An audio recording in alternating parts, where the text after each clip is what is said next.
There is some new information about the job losses at national parks around the country.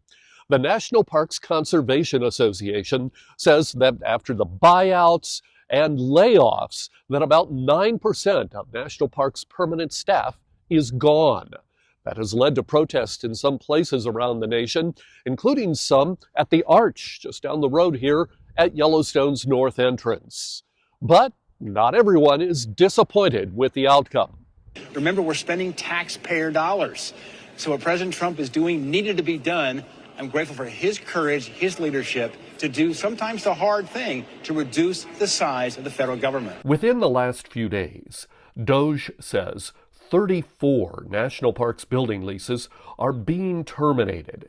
This includes the headquarters of the National Parks Science Directorate in Fort Collins, Colorado, which employs 100 people.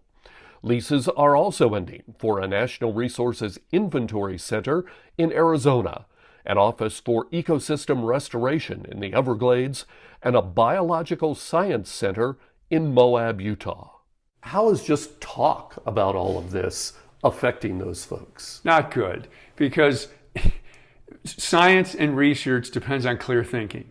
It depends on stability. It depends upon you knowing you're going to be there tomorrow.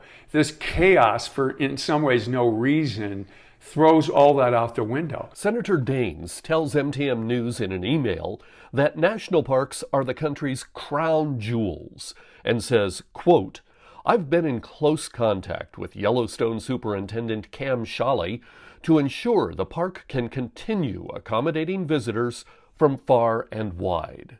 A spokesperson for junior Montana U.S. Senator Tim Sheehy wrote us saying, quote, "Senator Sheehy is committed to working with our federal partners to ensure cuts are targeted responsibly and the critical frontline resources Montanans rely on are protected." In Yellowstone, park employees monitor scientific research by outside scientists and conduct research themselves.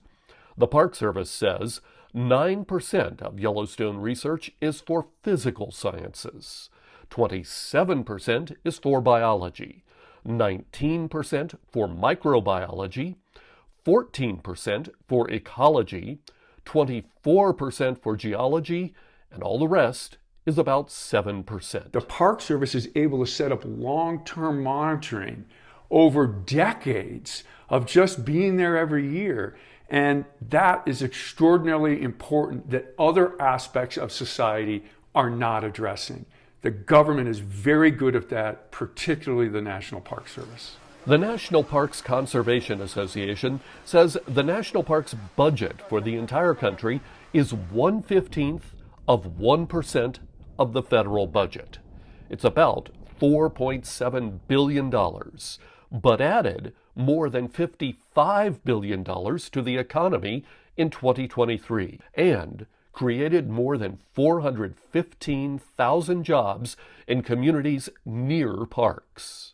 Yellowstone alone generated $828 million for local economies. The Park Service is built around learning about the park and telling people about it. And that's a multiplying effect for the country. Part of last week's memo telling agencies to prepare more cuts calls for a reduced real property footprint.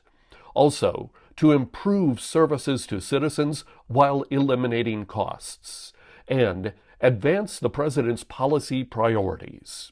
There is no mention of scientific research. What's the next problem on the horizon? What's going wrong here with my research system? That's what knowledge and science and research is supposed to think about. Not, am I going to have an office tomorrow? Am I going to have a job tomorrow? How am I going to feed my family?